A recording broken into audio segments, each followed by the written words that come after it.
We've already tried to predict the rotation way too early. Might as well do the lineup as well.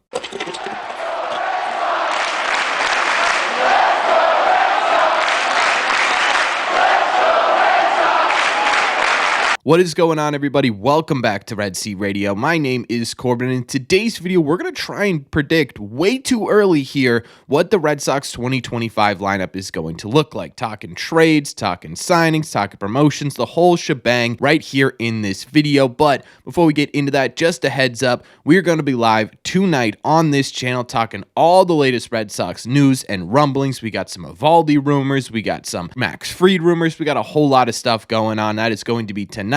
7 p.m. Eastern time right here on this channel. Thank you all very much for clicking on this one. Let's get into it. Okay, so like we did in our rotational video, the only way to figure out where the Red Sox are going is to figure out where they are right now. This is currently the projected lineup for the Red Sox going into 2025. Honestly, it doesn't look too terrible. They were a top 10 offense in baseball last year in almost every single category, so this isn't going to look too bad at all, especially when you take a look at 1 through 4. But of course, there is room for improvement here, and I think right off the bat, immediately one thing that stands out with this projected lineup is the exact same thing that Breslow and just about every single baseball analyst has talked about with this Red Sox team, and that is an imbalance in the lineup. 6 out of the 9 players in this lineup for the Red Sox are left-handed, and I think that's going to be a big focus for the Red Sox coming out of the 2025 offseason. And there is one really simple solution to this, and that is David Hamilton. Sorry, Mike, I know you're going to hate this, but David Hamilton probably shouldn't be your starting second baseman going into 2025. And luckily for the Red Sox, there are a couple of really solid in-house options for them to choose from. They could choose to either start Vaughn Grissom, who was brought in last year, or they could choose to start Christian Campbell, and I think there's a case to be made for both of these guys. Vaughn Grissom has major league experience. His ceiling is still pretty high, and he looked really solid through the last month of the season. In fact, he looked like an everyday big leaguer through that last month of the season when he was called up at the back half of September. Christian Campbell had the best minor league season in all of minor league baseball last year. He's really emerged as one of the top prospects in the entire sport. He's a super high contact guy, so you've got a couple of options there, which means my first prediction is that one of these two players will be on your opening day roster. How that's determined, I think it's going to simply come down to a battle in spring training. They're going to try both of these guys out. Whichever one performs better in the spring, or whichever one fits what the Red Sox need more coming out of spring training, is going to win it. I honestly don't know which way the Red Sox are going to go here, but my gut is telling me Christian Campbell ends up winning that spot, and Vaughn Grissom moves into more of a utility bench role. I'm personally going to go with Christian Campbell as the first predicted addition to the Boston Red Sox, but I wouldn't be surprised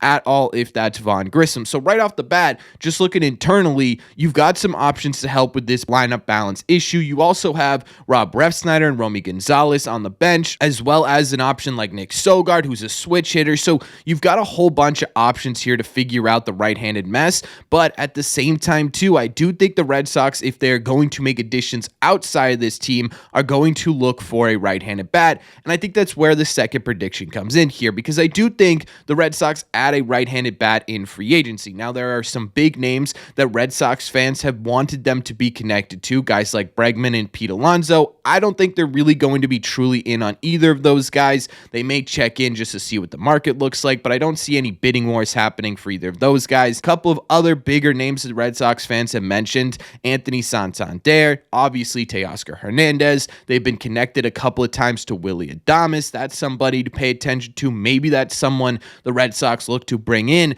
but all of those guys do have a qualifying offer attached, and I'm wondering if that's going to deter the Red Sox a little bit. Even if it doesn't end up fully deterring them, does that sort of change their plan a bit? Because there are some interesting names on the open market that don't have a qualifying offer attached. Tyler O'Neill, Jurickson Profar, and Randall Grichuk are all players who had really solid seasons last year, who are available on the open market and who don't have a qualifying offer. So it's kind of a conversation of trying to figure out if the Red Sox Sox are really willing to give up draft pick and international bonus money to get a legitimate power right-handed bat in here. I honestly don't know. In my opinion, I think ultimately who this is going to come down to is either Teoscar Hernandez or Tyler O'Neill.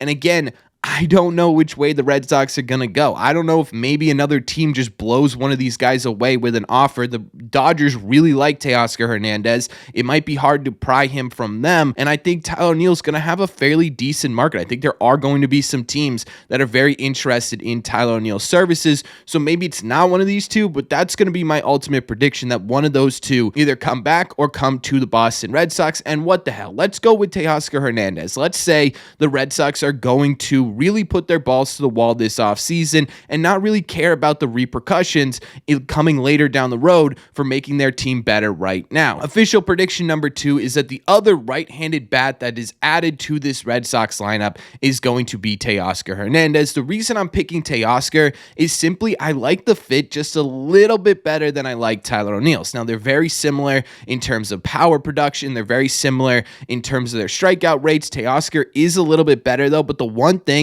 that I think really stands out with Teoscar and I think really stands out to the Red Sox is just simply how many more games a season he has played historically than Tyler O'Neill. Now, that doesn't mean things could change and he could get injured, right? That's a risk with everybody, but I think having a guy, a right-handed power bat that is going to consistently, or at least historically, has consistently been on the field and been available to play, really could do a lot of good things for this Red Sox lineup, and that's why I'm ultimately choosing him over Tyler O'Neill. Now, there is a possibility that they do make another addition to the Red Sox lineup, and I think that could come in the form of a backup catcher. There are a couple of options. Travis d'Arnaud just got off the board yesterday. He would have been fantastic. I'm surprised the Red Sox weren't in on him at all. There are still some options on the open market. I personally really lean toward Elias Diaz simply because he is a much better defender than Connor Wong. So if you're going to get a backup catcher, you might as well get one that's really good at defense. I do think the possibility of bringing Danny Jansen back on a one-year deal is out there. I know Kyle Teel is in the wings, but Craig Breslow recently said he doesn't think he's fully ready for Major League Baseball just yet. So I think we do have a little bit to wait on Teel. So you're going to need someone to back up Wong, and I'm going to go with Elias Diaz on that one. And I know we just talked about the Red Sox being in on Juan Soto, and ultimately that would be absolutely fantastic. I don't care if he's lefty, righty. I don't care if he bats facing the other way, right? If he's going to put up that production, that is absolutely someone you need in this lineup. And if the Red Sox get him, I will pass out from sheer joy. I just don't see the Red Sox outbidding the New York Mets to end up getting Juan Soto. I think the Yankees will probably try and match whatever the Mets put up. I just don't see the Red Sox doing the same thing. So I'm still, despite the excitement I had yesterday, not fully convinced the Red Sox could even land Juan Soto, which is why I'm going to mention him in this video, but I'm not going to put him in as a prediction for the Red Sox. However, I do think there are more changes that are going to be made to this lineup that don't have a lot to do with additions, but a lot to do with subtractions.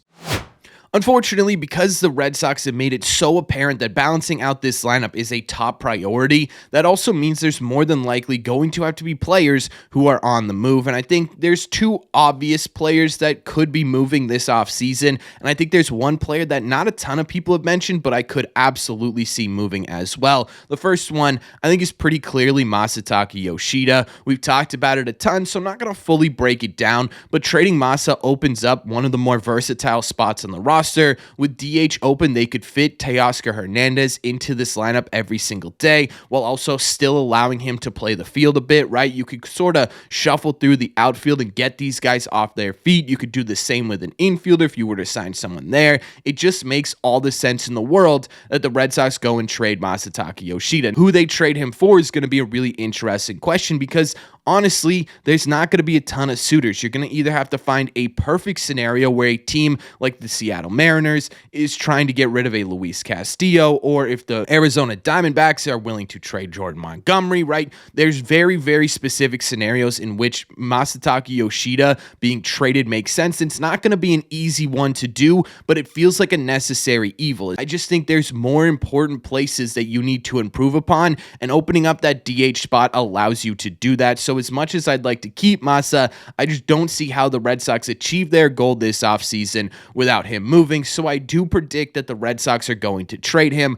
The second player I think that everyone kind of assumes is going to get traded is Wilyer Abreu. Now, Wilyer has a ton of value. He's going to be a top 5 Rookie of the Year finisher. He just won a Gold Glove. Honestly, he was robbed in his Rookie of the Year campaign. This is a guy who could very well be a staple of the Red Sox going forward. The problem is you just have too many outfielders right now. You bring in a guy like Teoscar and a guy like Roman Anthony, all of a sudden you've got way too many outfielders, and Wilyer Abreu, according to reports, could bring you a whole lot on the trade market, and I think that's absolutely something the Red Sox explore. I think it just makes all the sense in the world to move either a Wilyer Abreu or even a Jarren Duran. I know people don't want to hear that, but I think if the Red Sox go out and they really make a big splash, Jarren Duran could be on the block, but for right now, I think Jarren Duran's a really tricky player to trade just simply because of the value he has. Cedon doesn't really make a ton of sense considering they're trying to balance out the lineup, so it kind of just leaves Wilyer Abreu to be traded. So that's my second prediction in terms of removals. The third name I wanted to mention, again, sorry Mike, is David Hamilton. David Hamilton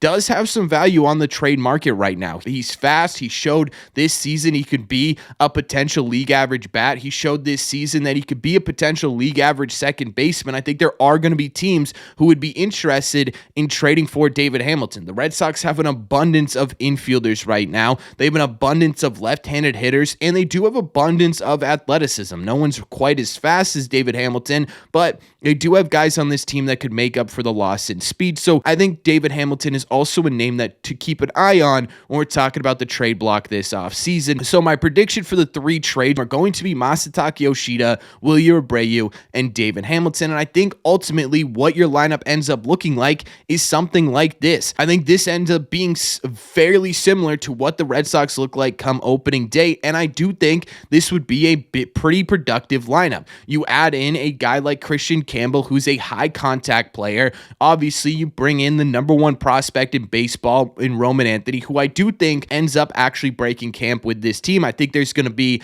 a pretty big discussion in spring training about whether or not they start him in Major League Baseball or start him in AAA to get a few more months under his belt. I think ultimately he performs well enough in spring training to break camp with the Red Sox, especially if they do end up trading Wilyer Abreu. So you get the high caliber young talent on this team, and then you add in Teoscar Hernandez, and it does a bunch of different things for you. One, this totally balances out the Red Sox lineup. You go from 6 lefties and 3 righties to 5 lefties and 4 righties, which again, I think absolutely is a balanced lineup in this league. Helps cut down the strikeout rate, which I know a lot of people are going to be concerned with going into 2025, but I think a healthy Devers, a healthy Casas, and a second-year Cedon Rafaela help that out a lot. I also think, again, you talk about Christian Campbell or Vaughn Grissom, either one who wins out that spot is going to be a higher contact type player. Teoscar Hernandez, while certainly not a super high contact guy, is going to strike out less than Tyler O'Neill. A healthy Trevor Story hopefully helps that a bit. I think overall the strikeout number comes down naturally